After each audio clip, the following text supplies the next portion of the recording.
আরও একটি ব্যস্ত সকালে সকলকে জানাই স্বাগত। তো কদিন ধরেই না বেশ মানসিক একটা অস্বস্তির মধ্যে দিন কাটছে। তো নিজের মানসিক অস্বস্তি তো নিজেকেই ঠিক করতে হবে, তাই না?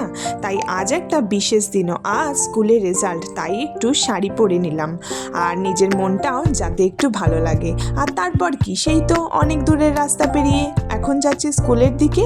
আর স্কুলে আসতেই দেখলাম প্রচুর কাজ আমাদের জন্য অপেক্ষা করছে, কারণ আজ হলো রেজাল্ট দেওয়ার দিন এবং গিফট দেওয়ার দিন।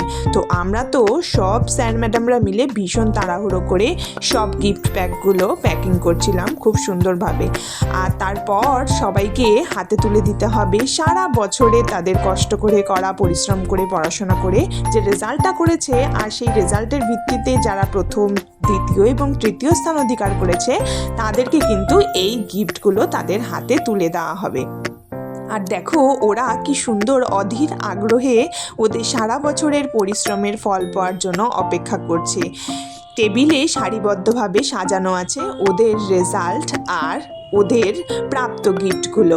তো সেই গিফটগুলো তুলে দেবে আমাদের গ্রামের মেম্বার সহ আরও অনেক টিচাররা। তো ওরা কিন্তু রেজাল্ট পেয়ে গেছে আর গিফটগুলো পেয়েও বেশ মজা পেয়েছে। তারপর আর কি, সারাদিনের কাজ শেষে ফিরছি এখন বাড়ি, আর সেই গ্রামের পথ ধরে। তাহলে বন্ধুরা, ভিডিওগুলো ভালো লাগলে লাইক অ্যান্ড সাবস্ক্রাইব করতে ভুলো না যেন। আজকের জন্য বাই।